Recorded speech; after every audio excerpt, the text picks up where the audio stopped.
Saludamos a Garrett Edwards desde Estados Unidos, que nos va a contar los resultados de la elección en ese país.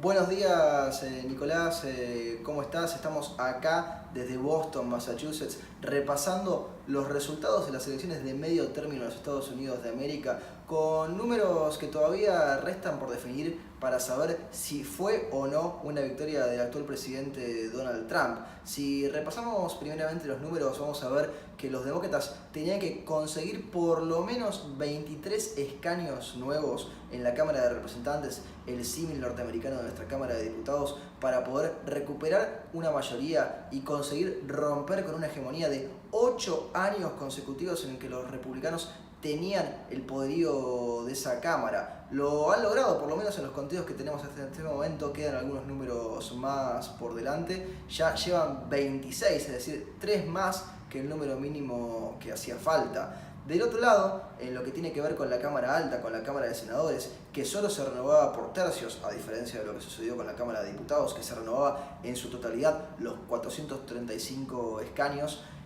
Donald Trump dio la sorpresa, dio el batacazo. ¿Por qué? Porque logró obtener ya en los números que estaban cerrados 2 bancas nuevas que antes no tenía, asegurándole la mayoría en la Cámara de Senadores. Algo que ha sucedido muy pocas veces en los últimos 105 años. Para ser más exactos, es la 6ª vez en más de un siglo en la que un presidente logra en el año de elecciones de medio término imponerse en la Cámara de Senadores. Esto genera, por un lado, análisis contrapuestos. Trump fue rápido en Twitter saliendo a marcar para decir: esto ha sido un éxito rotundo, los felicito a todos, ¿sí? Del otro lado, durante varios días, y en particular en el día de ayer, se hablaba de la Blue Wave, la ola azul, es decir, esta supuesta ola de votos que los demócratas obtendrían de cara a estas elecciones para irlos parapetando a las elecciones presidenciales de 2020.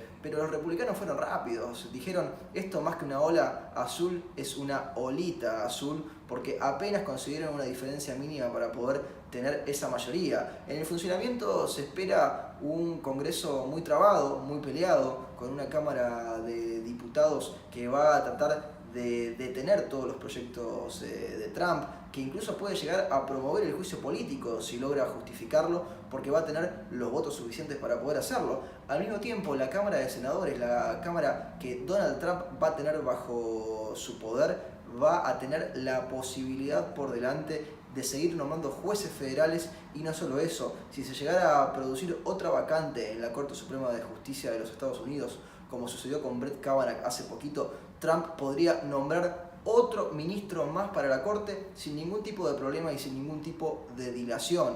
Un Trump que ya sabemos quiere volver a ser presidente en el 2020, que desde que ganó en el 2016 ya lo había adelantado, se iba a presentar nuevamente para las elecciones. Demócratas que todavía no saben cuál va a ser su candidato o su candidata dentro de 2 años, porque no ha surgido ningún nombre con fuerza en estas elecciones. Algunos se animan tímidamente a mencionar a Beto O'Rourke, el candidato a senador por el estado de Texas, que perdió por apenas 300.000 votos contra el senador Ted Cruz, que renovaba su banca. Este es un punto que llama la atención, primero y principal, porque uno duda que los estadounidenses voten a presidente a alguien que perdió en las elecciones como legislador. La excepción, tenemos que irnos muy lejos: Abraham Lincoln, que en su momento perdió cuando era candidato a un cargo legislativo, pero luego se convirtió en presidente de los Estados Unidos de América. Estamos muy lejos de esa época.